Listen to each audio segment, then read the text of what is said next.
You see this campaign, I starting to do some singing, eh? All my years I've been representing people and I ain't singing, but you see this campaign, I want you all know that I'm ready to roll. Good night, St. Michael South. Thank you so much for having me. I don't think I need the umbrella. Those were showers of blessing, right? Those were showers of blessing. But I am here tonight, and I feel really good to be in St. Michael South, a constituency that is on my border, a constituency where tonight I get to share a platform with some of my colleagues in St. Michael, people who I know share a very similar passion to the one that I have to be able to serve the people of this country, with people who understand that while we have come through an educational system, that we understand that we have to give back to our country and to our people. And so people of the likes of Marsha Cadell and the likes of Kurt Humphrey didn't just take advantage of an educational system and go overseas and take in the learning, but we understood that it was important to be able to come back to our country and to be able to give back to the people across the constituencies and across Barbados.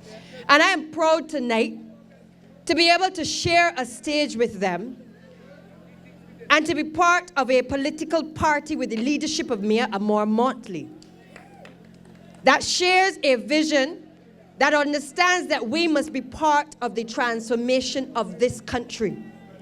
Because I am in a constituency in St. Michael South where for the past 10 years under the leadership of the Prime Minister of this country, I have heard nothing good coming from the people in this area regarding the leadership that is at the helm of this constituency. I have been on the ground with Kirk, going across Barbados, listening to people who work and who have come from this constituency, telling a tale of a leader and a representative whom they do not see, whom they believe do not care about the issues that are affecting not just the people in St. Michael South, but about the issues of the people across this country. And so it is not difficult for me to mount a platform here tonight to talk about what I perceive to be the reasons why Kurt Humphrey will be the next representative for St. Michael South. It is not difficult for me to mount a platform to talk about the things that the Democratic Labour Party is not doing. It is not difficult for us to do it. It is not difficult for us to be able to say the things that the Barbados Labour Party is going to do when it comes to office, because we understand that there's a different way to do things. And the team that Mayor Montley leads understand that we can bring a better life to all Barbadians, and that is what we are going to do. In creating a team, the leadership of the Barbados Labour Party understood that it can't be business as usual. You're going to have people who are experienced. You're going to have people who are in the game a little bit of time. And you're going to have people who are new to the political arena. But what you must never do is bring people to the political arena who are for themselves and who do not care about you, the people of this constituency. Because you have a representative that when he first ran in 1994 up in St. Philip South, the area where he was born in Marchfield rejected him.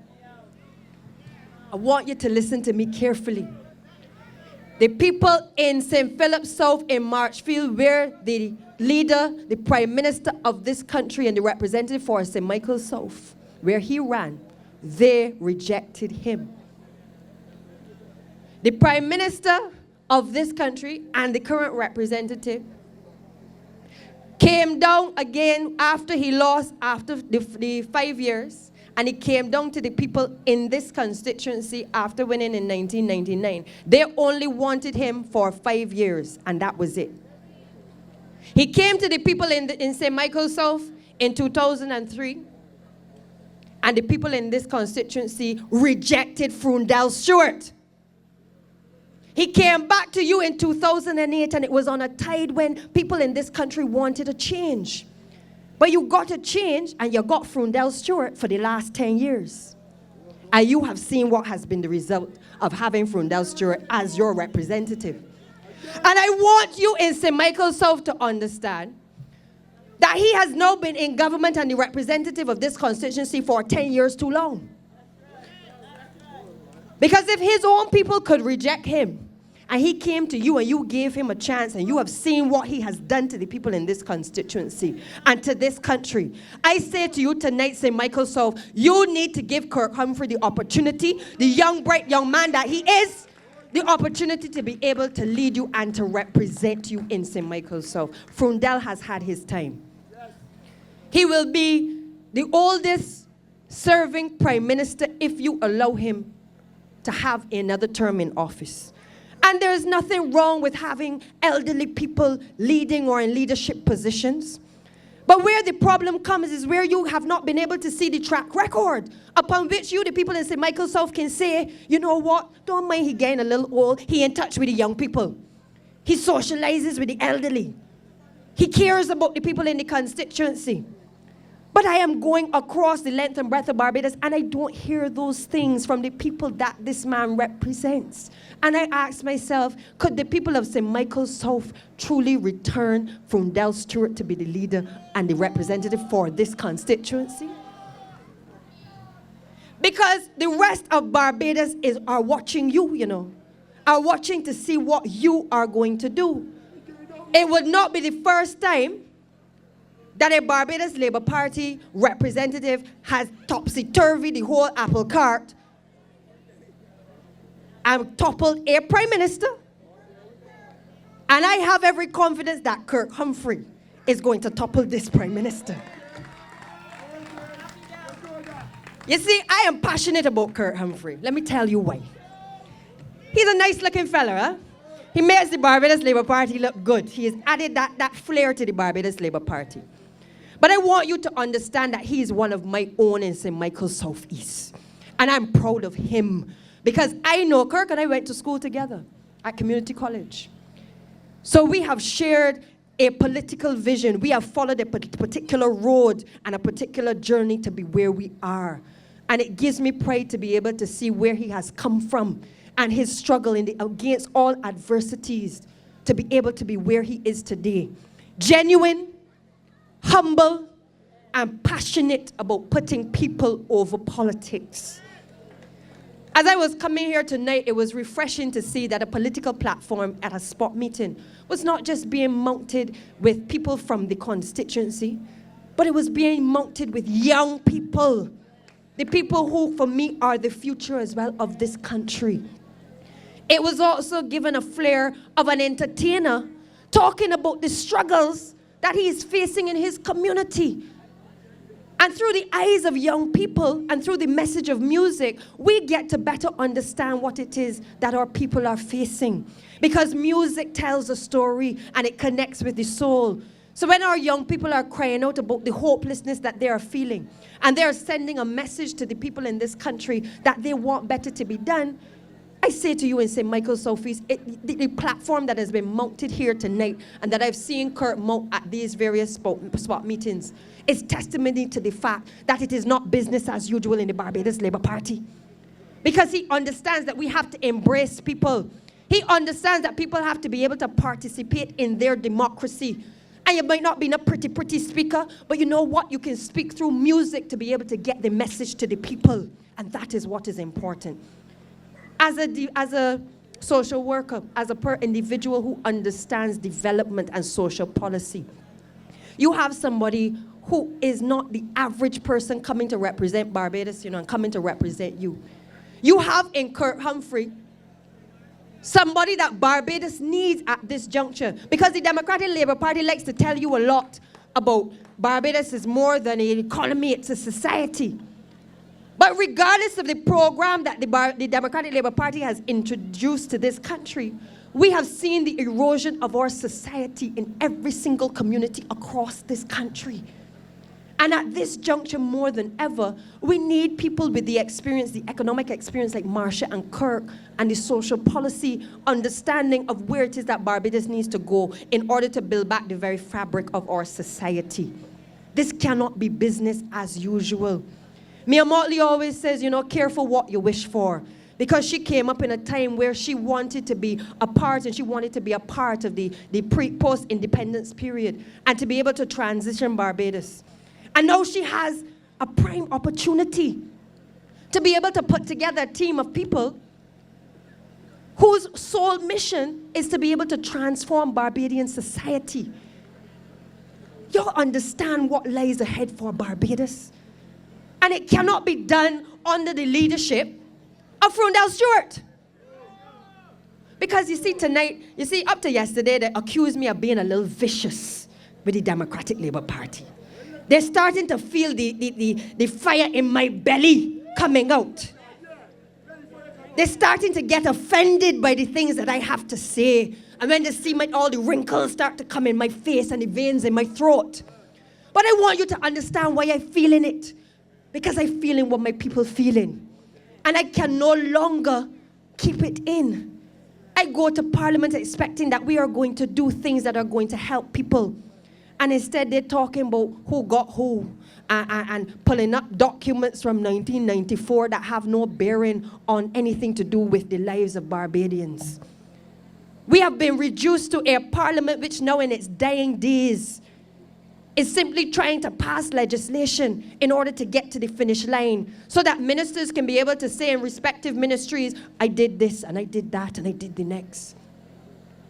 So when they say I'm getting vicious, I'm feeling the pain of the people and I have had enough. I'm feeling what you tell me every day when I go to the supermarket, when I pump gas at the gas station, when I speak to young people who at the end of the day have either gotten an education and they cannot find work. I have a young lady in my constituency who has a tourism management Bachelor of Science degree.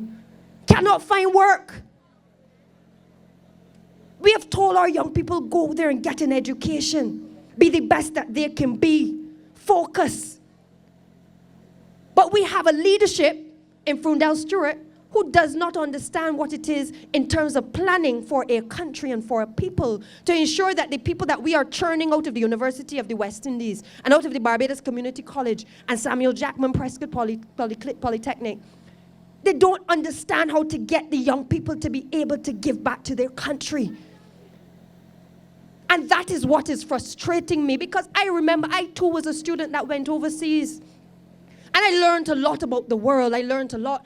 Grateful because I had a sound educational system from Barbados that allowed me to be able to understand how other countries operated. Be able to take from the other countries what I felt Barbados would need. Not take everything, but be able to decipher what it was that I needed to give back to my country. And people like Kirk and Marsha understand the same. But it is frustrating when you see that people have worked hard to send their children to school. They have the opportunity to be able to give back something to Barbados. But a Democratic Labour Party administration has whittled down all of the opportunities that are available to our people to be the best that they can be. So they can call me vicious. They can call me angry. But I'm expressing what it is that I feel and I hear every single day from my people. Imagine yesterday we are in Parliament. They don't usually meet often over the last couple of years, but all of a sudden we're in Parliament on a Tuesday, we're in Parliament on a Friday. With about 10 things on the order paper and we're doing one. You understand what is going on in this country because people don't understand the parliamentary process. We are being told prepare 10 things. And then we spend an entire day talking about one thing. Not because there's substance in what we are talking about, but because they want to delay the time that we are in Parliament to give you the impression that we are busy doing something. But we came to Parliament yesterday to again confuse the minds of the people in this country that the Democratic Labour Party is working. That after promising the people in 2008 when they came to office, that they would give the persons who lived in units for over 20 years the opportunity to own their own home.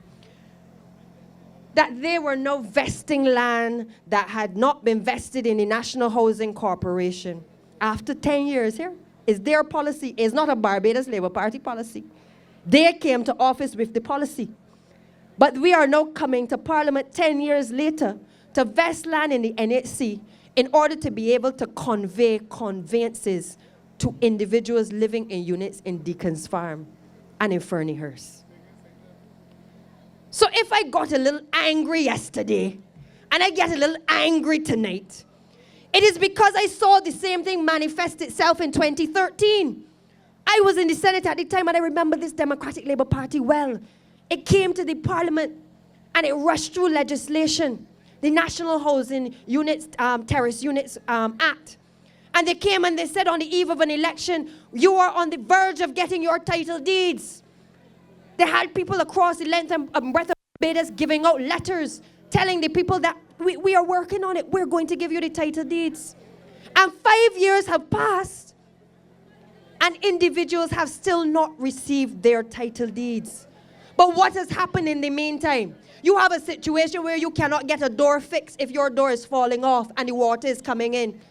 You have a situation where you cannot get electrical fittings repaired in your house because they don't have the money to do it. And they're coming on again, another eve of an election, to give and convey the impression to the people of this country that they are working, that title deeds are coming, that some people got title deeds, but now they're trying to fix up the people in Wildy in order to give them the title deeds. But I want to send a message to Freundel Stewart and to his cabinet. The people of Barbados are wiser than that.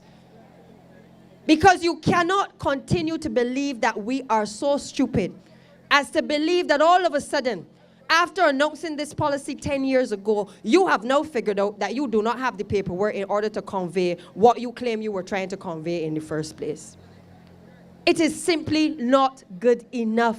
And the Barbados Labour Party understood a long time ago that we needed to empower people to be able to own a piece of the rock. But what the Democratic Labour Party is doing is not allowing you to own a piece of the rock, because in a lot of cases when the people actually get the actual property, they have to spend so much money now to do the repairs to the property. It is almost as if, well, they may not have had it in the first place because they have not made good the conditions in which they are seeking to convey to these individuals. And I want you to understand that people cannot continue to fall for the folly that has now become the norm in terms of being uttered from the mouths of the Democratic Labour Party administration. You have a leader and a representative in this constituency who has created a new norm in this country that people have become accustomed to. A new norm of leadership that does not speak to its people. A new norm of leadership that tells its people, its cabinet colleagues and speakers of the House, when they get into trouble, get a lawyer. A new norm of leadership in this country which does not accept responsibility for the actions either individually or collectively as a parliament. Y'all understand what's going on in Barbados? We have come out of a system of parliamentary democracy, a system in which we have been based on the Westminster style of government, handed down from the colonial masters. But the colonial masters have evolved their system of government in such a way that people are accountable. There is transparency. And people resign in those countries where they have made a mockery of the entire system of individual responsibility and collective responsibility. They resign because they understand that people are watching them and that the examples that they are setting at the highest office is not the good example that needs to be set to the people of their country. Barbados has now become a laughing stock of the Caribbean. There was a time when people from across the region felt comfortable coming to Barbados. Barbados welcomed people with open arms. Our former leader was at the forefront of CARICOM. It was something which gave us great pride to be able to know that we could traverse the other territories of the Caribbean, that we had opportunities as people who had more education and in some cases were being credited for having a high literacy rate, that we could go to other countries and we could earn a living. But equally that we could open our arms to people who may not be as fortunate as us to be able to earn a living in this country. But under this administration, people who have not been properly documented in the country don't even want to face the immigration department. Many of them have established themselves in the country. They have families. And what does this Democratic Labour Party do? They continue to pursue a policy articulated by the late David Thompson, ever so welcome, wait for the call. And it is not a situation where we are overburdened with people coming from outside, because we have always been a people that have shared our resources. But if a Democratic Labour Party does not have leadership, you put the Prime Minister to deal with CARICOM, nothing is happening in CARICOM. You put him to deal with the Competitiveness Commission, nothing is dealing with competitiveness in this country. No matter what you put your current representative to do, he continues to fail the people of St. Michael South, and in turn, the people of Barbados. There's only one thing for the people of St. Michael South to do. And it is to tell Frundell Stewart it is time to give way so that Kurt Humphrey can be the representative for this constituency. The type of leadership that Barbados needs right now is not Frundell Stewart. The type of leadership that Barbados needs is not Frundell Stewart. You need somebody that is going to talk to the people, that is going to embrace people in a way that Barbados has never seen before, that is going to give from the smallest child to the oldest person the opportunity to have a voice in this country, to play a part in transforming the Barbadian economy and society. We don't hear the Prime Minister talk about anything. He doesn't visit the people who are suffering in St. Andrew. He doesn't even come into his own constituency to find out what is happening with you. And I can't call him a liar, because I know better. But when I can go on social media and I can watch videos of the Prime Minister saying not a single person will go home, that breadwinners in the family will be the first, if they go home, to be restored to their jobs, that the Barbados Labour Party is going to lay off 10,000 people, I can't call him a liar, but you can. Those are the things that get me angry. Because at the end of the day, without the required leadership in this country, without people being able to be honest and truthful to its people, we cannot advance as a country. Barbados has been known for punching above its weight. We are not punching. We are not even in the boxing ring anymore. Because Frundell Stewart has reduced us to nothing. He dismisses credit ratings as if they don't exist. They exist, people of St. Michael South, for a reason. For us to be able to gauge where we are at any juncture in our history, where we are in terms of our economic development. And to hear the Minister of Finance now may lay claim that we may have to go to the International Monetary Fund, after this administration has said time and time again, they will do no such thing. On the eve of an election, they are now making these utterances when our reserves are below 7 weeks. And we are potentially facing the worst financial crisis of our history. You understand what these people are doing? They are not telling you the truth about what is happening in your country. The fact that you have a Prime Minister that can ignore things in the country that are happening in relation to his cabinet colleagues, that he can sign documents and pretend that he has no knowledge of these documents whatsoever, that ministers can drive big rides belonging to people who have contracts in their ministries, and a Prime Minister is silent. That is not the example that we need to be set in this country. That is not the example that we want our young people to come up and appreciate. A man who has spoken on Democratic Labour Party platforms about integrity legislation, who has told the people of this constituency that he believes in integrity legislation and the Democratic Labour Party will stamp out corruption, then turns around after passing the legislation, then not having it proclaimed, turns around and tell you we've got a 1929 statute on the statute books. So we have corruption legislation, anti-corruption legislation. But the legislation that was passed is legislation that would cause each and every one of them in the parliament to declare their assets. And you know what? They don't want to declare the assets because they don't want to tell you what they came to office with and what they now have racked up in terms of assets in bank accounts here and overseas. And you, the people that say Microsoft need to hold your prime minister to account. He cannot rely on a 1929 law against corruption and say to you that after triumphing that he was able to pass legislation, integrity legislation in parliament, that it is now no longer relevant. Because it means that he is not prepared to hold himself to account either. And that is not the kind of leadership that St. Michael's